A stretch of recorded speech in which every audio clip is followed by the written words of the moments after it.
And welcome back to another edition of Talking Tilton, brought to you by the Tilton Historical Society and Scuba's Place Internet Radio. We got something a little bit different today. We've got two people on the line, Tom Gorrell, or Gorrell, depending on which side of the Mississippi you're on. Here in New England, we're going to say Gorrell, and everywhere else, y'all can say Gorrell. We'll leave it at that. And then Roy Wakefield. Roy and I did an interview a few months back. He is back again. And Tom and Roy, you guys were both neighbors, not too far apart. Am I right? Absolutely. Yes, we were. Actually, he was the next house down as he went toward Highway 140. I was on one side of the road in a red house, and Roy was on the other side of the road next. Well, actually, right across from our house, there was the Drake property and a house there, but they were there only in the summer. And then Roy's house was next. Okay. So you guys must have some pretty good stories to tell. Yeah. Speaking of the Drake house, Tom, did you ever see the Colonel, Marston Elliott Drake? I don't know that I ever met him. In 1953 is my first time on that property. And my Aunt Edith, she was married to a Moulton for a while, but her last name was Gorrell, her maiden name. And she was friends with the Drakes. They were from New York, and they just came up in the summer. I believe she sold them the land that house sits on. And we spent like a week or 2 weeks, maybe, in a couple of summers in that house. And oh my God, the antiques that were in there, the old Victrola that you cranked, and the bidet. I didn't know what it was. I thought it was a drinking fountain, but. Well, depends on if you're an animal or not, but it could be. The Colonel would visit every summer, and only once did I get a glimpse of him in his wheelchair. I never spoke to the man. But the whole neighborhood would be abuzz when the Colonel was was there. I don't know anything about the Colonel. I knew that there was, his name was Marston, I think. Marston Elliott Drake. And I don't remember the wife's name, and I might have met the wife. I don't know. I was really small. I was, Lord, I don't know how old I was, maybe 10 or 11 at the time. No, you were at that impressionable age. Yeah. There were some amazing things in the house. It was so interesting. I'm going to start out, if I may, with a quick story of how we acquired that property. Sure. The farm, as I call it, used to call it anyway, on Shaker Road. I think it's 254, 354. It used to be RFD 1 back in the day when the mailman knew everybody. Anyway, we were living in Manchester. We lived on the riverbank of the Merrimack River. 1953, we got a knock on the door, and somebody from the state said, oh, by the way, we're going to build a freeway, although they didn't call it, I think they called it the super highway back then. We're going to build a freeway, and your house is in the way, so we're, through eminent domain, going to buy your house. Interestingly enough, right about that time, there was a relative in San Francisco. Their last name was Green. I don't know what the relationship was, but they wrote a letter to my Aunt Edith in that time frame saying, we want to do a family history. We want to find out who's where. So my aunt got in touch with my father, who they hadn't had contact with for years. And that process led to a trip to the farm. My mother met Aunt Edith. They liked each other. My aunt was, getting old, and she said to my mom, do you like this property? And my mom said, I love this property. She said, well, it can be yours when I pass. Well, right at that time when we had to leave Manchester because of the eminent domain situation, she died. And we inherited that house, 100 acres in those days that we had. Wow. And it was an amazing experience. We moved from Manchester to Northfield. And I spent, well, with the exception of 2 years when my mother thought I want to move back to Manchester and bought a brand new house there for $5,000. Brand new house, 3-bedroom, 2-bath, $5,000. Wow. So, yeah. She stayed there for 2 years, and she decided there's no way I can keep both houses. I have to sell one or the other. So she sold the Manchester property, moved back to Northfield. Unbelievable. So I spent my high school years in in Northfield, and I met Roy, and we were good buddies in high school. Nice. So, Although, Roy, tell what you told me earlier about why you were not a big fan of mine. I don't know how you put it. Oh, I don't know. I always liked you, Tom. No, I know you always liked me, but there was something about, you just said it earlier, about why you were jealous or what. I don't know what it was. Oh, Tom had every beautiful girl in our class, and maybe a class under and over, at his house all the time, hanging out. Always. really? And of course, they never showed up at my farm. So I was a bit jealous there. Roy, do you remember when I had I had a party at Christmas time, and Yes. the daughter of a local dentist showed up with a nice chiffon dress? Do you remember that? Were you there? Sandra Quain. Yes. Okay, do you remember what happened? No, I don't remember that. I think I had gotten a hold of a upper class girl, and we were, well, away from the house, let's put it. Uh-huh. You dog, Okay, you. well, here it is winter. We are in the detached garage of our house, and we had this fire in the stove to keep the place warm because it was really cold outside. Well, Sandra shows up with a nice fluffy chiffon dress that, looked like a wedding dress to me. And she gets too close to the stove, and you can imagine that didn't end well. Oh, my God. She didn't burst into flames, right? That would be Sandra. No, Okay. no injuries, but it crushed her. Oh my God, her beautiful Ooh. dress! She went home in tears. So, Sandra always had something like that happening to her. but anyway, one story I would love to hear again from Roy, who we spoke earlier about, is dowsing. Can you explain, Roy, what that is and the story you told me earlier? Bill Reed, who was an old farmer down the road, was trying to locate water for us to put in some water holes for our cattle. The government was paying for them at the time. And he taught me how to douse. And it worked. Interesting story. I have a brother-in-law in California who grew up on Mechanic Street in Tilton, by the way. He was a Italian immigrant, came here as a child. His father died when he was 15. Somehow he put himself through Tufts Medical School. So he owns a palace out in Palos Verdes. California. Yeah. He said he had everything he needed. He had a generator, everything, but he didn't have water. So I said, well, I'll douse your property, Roberto, and see what I can find. Roy, explain what dowsing is, because I don't think you said in the beginning what it is. You take a fork stick, and a green fork stick, and hold it a certain way, and just walk slowly. And when you get over a vein of water, or even close to it, you'll begin to feel it pull. And when you're over the vein, it'll pull straight down. I mean, I've had them twist the bark off the twig that it pulls so hard. That is so weird. It is. Anyway, Yeah. I doused his property, came home that evening.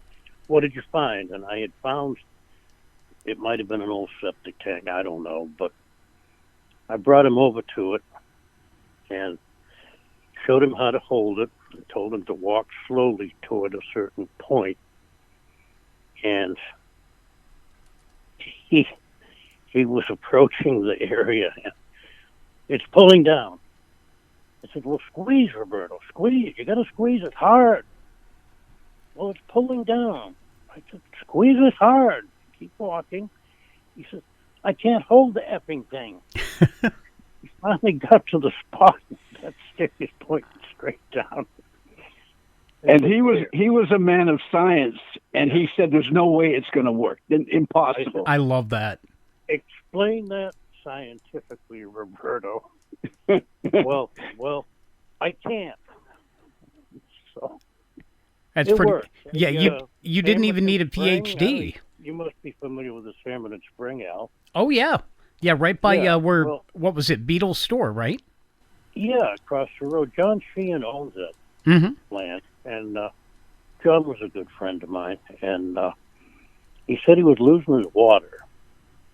I said, well, I'll come up and see what I can find. So I went up there, and I cut a stick, and I was walking, here and there, moving around, and about probably 30 feet away, the stick said the water was here.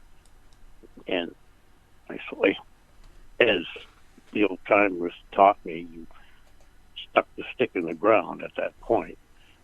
And I said, the vein moved, it's over here. So he had Dickie Crowley come up, and he took one scoop with his big excavator, and the whole damn bank almost washed out into the road. So the vein had moved. He repiped it, and he had a 4-inch line going into the, I think it was a 2-tile cistern. This line went in the bottom. There's so much water, it was rolling the surface of the water in that cistern. So it works. I mean, I can find water for people if they want. I have a vein in my backyard that I found. It sounds like you could make some money. Maybe, rent yourself out? Dowling Well, my Incorporated. brother-in-law has a crew of Mexicans that do his landscaping, and he was building a lot at the time, adding apartments for his kids and so forth. But the foreman, wonderful, wonderful man. Mm-hmm. He was watching me, and he came over to watch me, and I showed him how to hold it and whatnot. And when he hit that spot, his eyes lit up like saucers. He couldn't believe it. He said, I can make a lot of money doing this in Mexico. Or California, for that matter, anywhere. Kidding. Yeah. But it doesn't work for everyone. That's the interesting part. Now, Roy brought this up earlier in a conversation about doweling, and I hadn't thought of that word or the whole thing about it for decades. I mean, when Roy and I lived next door to each other, he showed me about it, and I held a stick, and I walked, and that stick definitely would pull down in certain places. Now, I did not dig to see if there was water there, but I was absolutely blown away by the fact that there was something, don't know what, pulling that stick down. It was just amazing. Yeah, it worked. And, if anyone in your listening audience... or 100 years from now... I'd be more than happy to visit with them and see if I can find some water for them. It's full of iron and minerals, and the water's awful. Oh, my goodness. A good dug well is crystal clear. It's the only water I'll use in my still. In your still? Yeah, Joe Bisson. He lived in a 10 by 10 shack. And he had a little still that he made, moonshine in. And I got kind of friendly with old Joe. Actually, he lived in that 10 by 10 with his girlfriend. Don't ask me how I never went inside, never wanted to. But I used to help him out with it when he was making a run. And the stuff was horrible to taste. Oh, I think of Maker's Mark now and that stuff, and oh, God. Wow. But anyway, that was a part of my youthful education, too. The things you learn when you're a kid. Well, I was 14. I was old enough to drink. Oh, yeah. Well, back then, yeah, totally different time. 14? Well, driving truckloads of hay when I was 14 around across the roads. And Al, there's one other thing that I forgot to mention. Yeah. I was a bad boy in high school, and there were a number of these little country stores, and I was, as a 16-year-old, could go in, and of course the law in those days was 21 for alcohol. I knew exactly what stores I could go in, buy beer, never get questioned about my age. Nice. I mean, that was so common in those days. It was just the way it was. Right. Right. I still remember my grandmother sending me down from Granite Street with a note saying, hey, let Alan pick up a pack of cigarettes. You know, a totally different world. I love Roy it. and I were talking earlier about downtown Tilton and how it has evolved over the years with the advent of the big box stores, Walmart, Home Depot, etc. How it used to be pretty thriving back in the day with a lot of grocery stores, 2 barbers. It's changed a lot since our days in the early 60s and late 50s and so forth. That was actually going to be my next question, Tom. Through your eyes, take me through a trip of downtown, what it looked like, what you remember. I remember Earl the Barber, I went to. I don't know, haircuts were then, 50 cents, under $1, I think, for sure. Today they're $20 where I live. And it was just a nice area. My mom would go to Bob's Market, Bolio's Market. Oh, yeah. And she loved the meat selection. The guy behind the counter, I forget his name, Roy, maybe you remember him. Bob Bollier. Yeah, but the meat guy in the back. Carol. I forget his first name. Last name was Carol. Okay. And she loved, I mean, my brother would come from Pennsylvania, and she'd buy him a block of cheese that they had that was real special. And the funny thing is, Bob's Market was like, I don't know, one aisle of a Walmart grocery store, right? If that. I mean, it was very, very limited, but he had one of everything. You know, he might not have 20 different types of cereal for breakfast, might be 3 or 4, but it was easy to shop in there. And I guess he took credit, although we never needed that. But and I think in those days he'd write down the price of stuff and then add it up. I don't think he even had a machine to do that. Did he, Roy, in the early days? No, they'd use a paper bag. Yeah. Put your groceries in. Myron Reserve used to do that, except Myron added everything backwards. I have no clue. From left to right, he would add. Really? Rather than right to left. Oh, we're right. That's interesting. Yeah, and there was, oh my God, the hardware store, which is still to this day, I think it's Bill Lawrence is running it still, but I hear when he gives it up, there's no one to take it, which is sad because you could go in that hardware store, and I don't care what it was you needed, the most weird little part for your house. If it wasn't on the main floor, it would be either in the basement or in the attic. You'd always have it.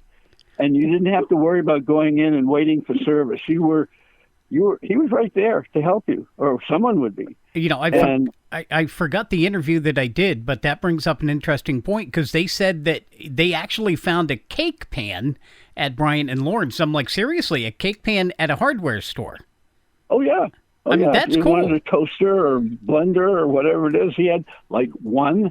He didn't have like you go to Walmart and you got a whole wall full of toasters and blenders and stuff. Right. He didn't have that. And they still have everything. Yeah. If he doesn't have it on the shelf, he'll have it for you within 3 or 4 days. Because I still repair things. When something breaks, I don't throw it out and buy a new one. I grew up on a farm repairing things, so I still repair things. And Billy can get me the part I need without fail, and his prices are very competitive. Right. The other store that I liked, and whenever I came back from college, I went to school in Arizona, and I'd fly back for a holiday or whatever. I always would buy clothes at, was it H'Bur's? Oh, yeah. H'Bur's clothing store. Yeah, and they always had stuff that I liked that I could find, and the prices were good, no sales tax. And so I always went back to Arizona with a suitcase full of clothes that I bought there. I love that store. Oh, it was a great place. I love the smell. Whenever you walked in, a lot of the old stores, no matter which one you walked into, each one had a distinctive scent. It did, yes. It reminds me of like the old barns and different things. In fact, Brian and Lawrence, you can still walk into that store and it smells the same today as it did 30, 40 years ago. It does. Exactly. And it's a pleasant smell. It's a homey smell to them. Exactly. 3.5 years ago, I spent the summer up in the White Mountains, and I visited Tilton, and I went into that hardware store, and it was such a thrill to be in this little store that's still going, same name, same everything. It's like turning back the clock, Right. 60 years. It was really wonderful, and it saddens me to think that once Bill decides to retire, that store will no longer be, I don't think. They couldn't make enough money for somebody to be interested in it. Right. That's kind of the sad thing when you look at a lot of the stores that are there now. You question yourself if they're going to be there 10, 20, 30, 40 years. And when a store has the run behind it, like Bryant and Lawrence does right now, you can't really think of anything other than that. Yeah. Tilton had, I think, 4 grocery stores. Bill Bailey had Archer Appliance. Shepherd's had furniture store. There are a couple of drug stores. Remember old Presby, Tom? No, I don't. No. You know, he had the newspapers and the pharmacy there, and he was a bit of a character. Mort Howell had a printing shop. I remember Stebbins. That's the name that comes to mind that had a pharmacy. Am I off base there? They had the Rexall store pharmacy, Yeah. I think, back up in the old Hill Block, which of course they tore down so they could build a gas station. Yeah, it's sad. And Doc Grevia had his office there. Oh, I remember that. Yeah. Doc Grevia is an interesting story. He was with Patton in Europe during World War II. Huh. Really? Yeah, I was talking to his daughter Martha, and yeah, she told me that. So Unbelievable. And all these stories, these people are gone, and all that history is gone with them. It's tragic. I wish. This is why I'm very happy to see the Tilton Historical Society, and I understand that they have partnered with Tilton School, and they're actually going to have a space in the Tilton School Mansion. Yes. I'm super excited. Yeah, super excited about that because it's going to be sort of like a museum sort of thing.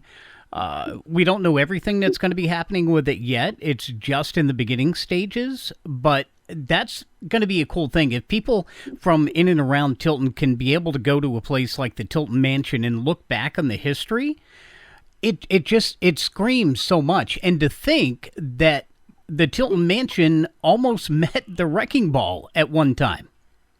Yeah, I was reading that. I just don't understand with it. I think Shirley Powers, her family, was the family that actually saved it on the auction block. The Powers family. Yep. Had, yeah. I mean, Roy and I went to high school with Betty Jeffries, and her dad was a dean at the school at the time, and I believe they have a little court there where their house was.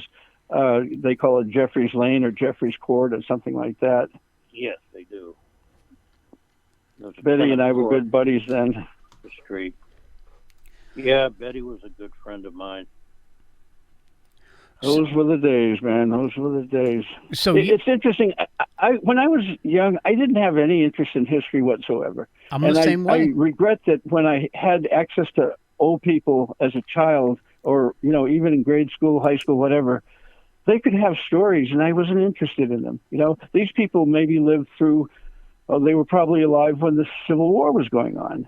Right. Although they would have been very young, probably don't remember any of it. But I mean, they lived through the period of time during the Industrial Revolution where horse and buggy was the main transport. Wow. We're going to need that now. I was the opposite. These old timers, I would hang out with them all the time, and listen to their stories. And I mean, several of them, their fathers were Civil War veterans. And their stories were just. Roy, do you remember the Doubleday family? Yes. And there was an old guy, the grandpa, when we were kids. And did you ever have a chance to talk with him? Oh, yeah. Did he have some stories? He was a bit of a character.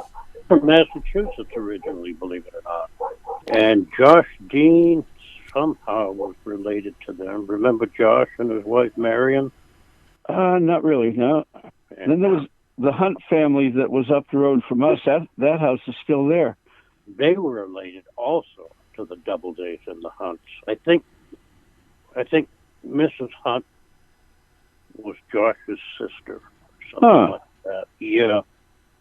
Josh Dean invented the deep V hull. He was a yacht designer. Huh. Yeah, I know. Yes, he was. He was an architect, naval architect, I guess you call it. Yeah, he designed boats that competed in the America's Cup races. Roy, I remember before your family bought the farm from Harry Noyes, being there in the summer when they were doing the haying. He was paying me, I think, 50 cents an hour or something to help hay, and I don't know how much help I was as a 11-year-old. Big money back then. Yeah. And I remember the aromas in your barn. It was just incredible. It's funny how aromas bring back memories, strong memories, actually. I was in kindergarten in Manchester at the Brown School, and there was a bakery right across the street.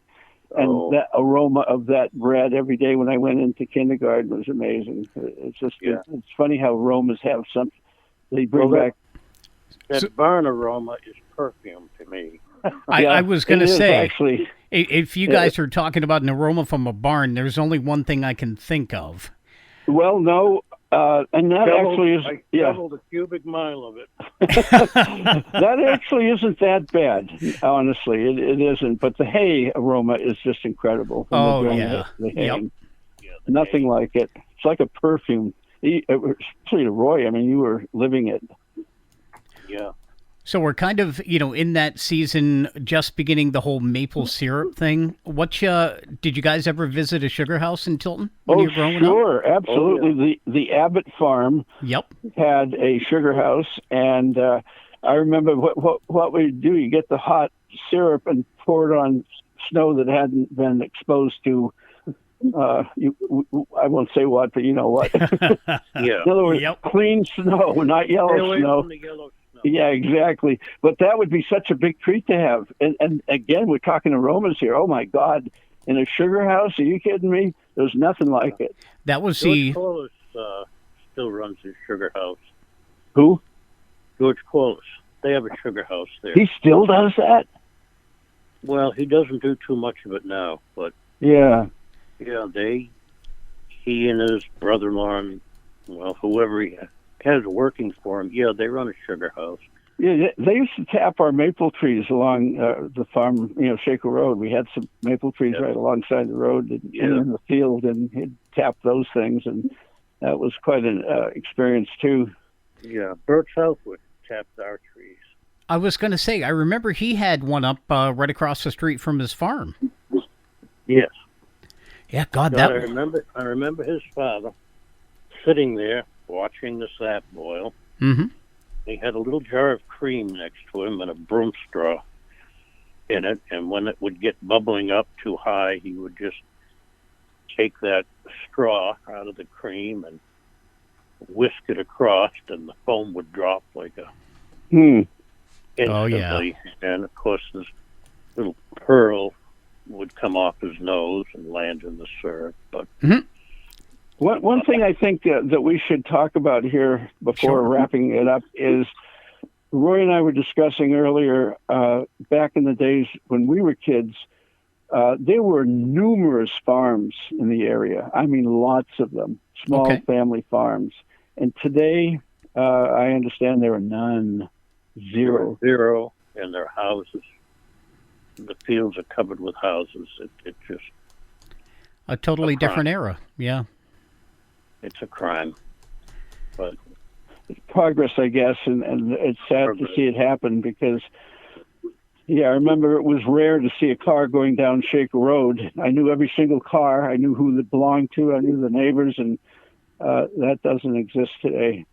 How many farms do you think there was between Tilton and Northfield and Belmont, Roy, back in the day? I don't know. I know on Shaker Road you had the Reed farm, Bill Reed. Mike Navoy had a farm on Hail Mary corner there. Then there was us. There was the Pattons, the Corlises, all dairy farms. I think ours was the biggest one. We had 150 head of cattle. And Wow. sadly, the areas that haven't been developed into housing have all grown. So what used to be a nice field is now grown with brush and trees and whatnot. Right. So I We got to used ask to you. use Go ahead. the back of your house was a well, it wasn't much of a pasture, but it was a pathway for the cows to get up to the hunt farm Yep.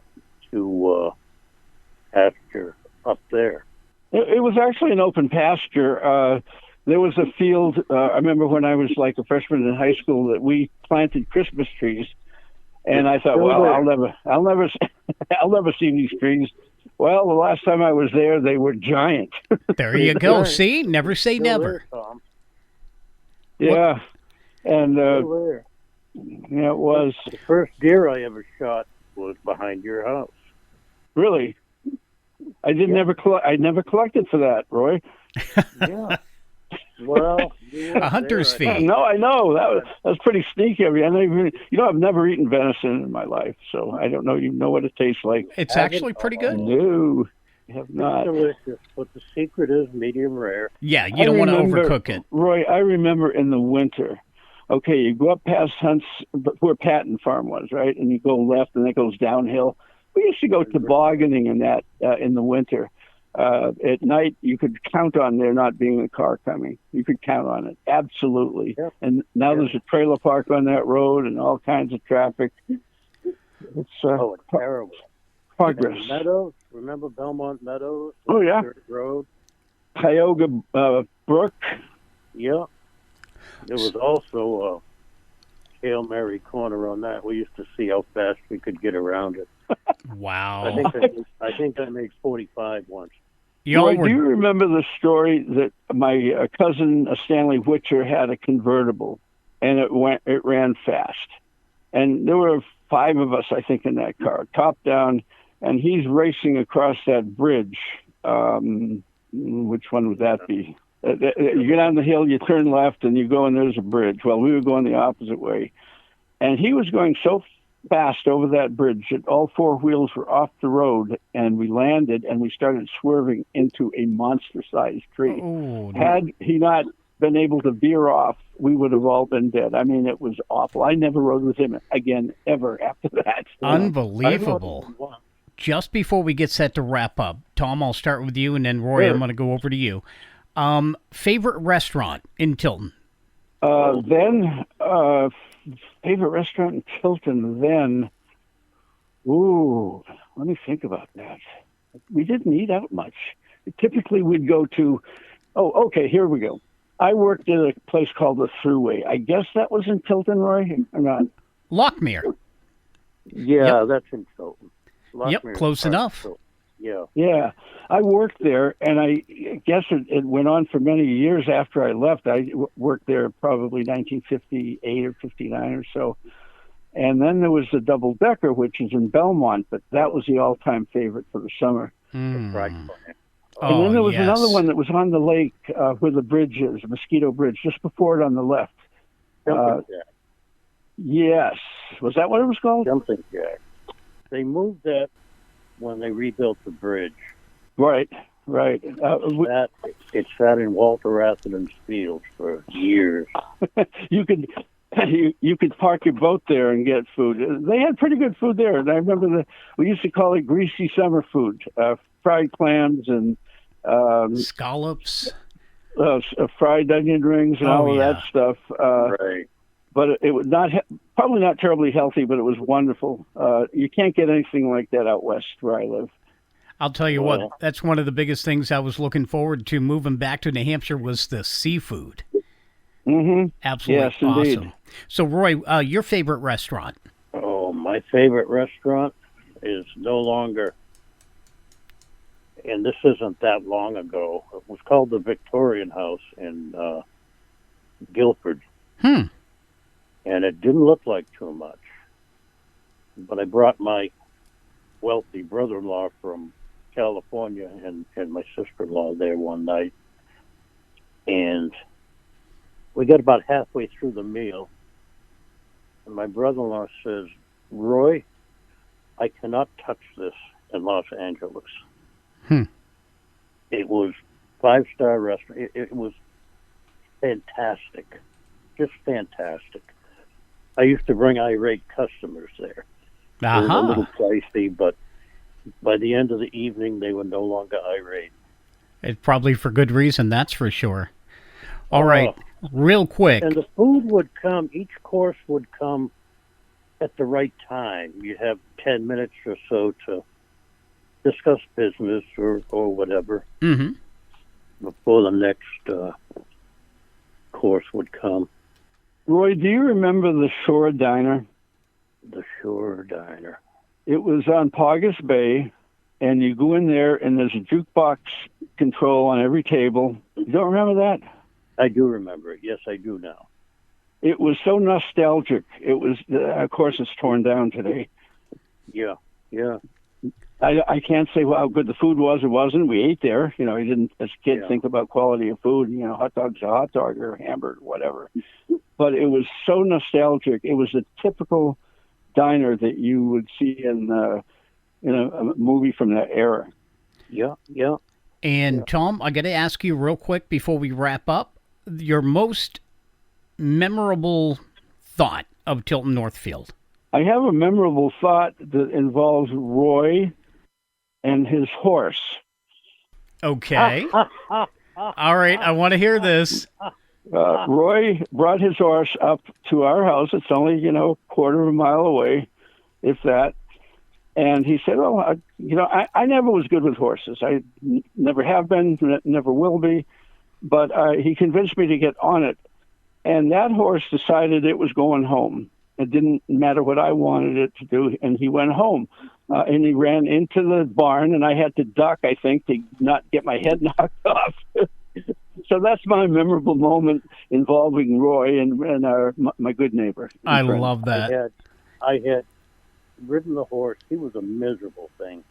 Up by Knowles Pond, up to Corliss's, and was coming back, and we had a friend at Twin Bridge Road farm there, Danny Patton, and the horse was being really nasty because he wanted to go home. He knew where he was headed.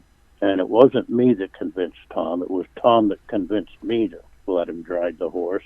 So reluctantly I did. And there was a hill by where George Corliss lives now.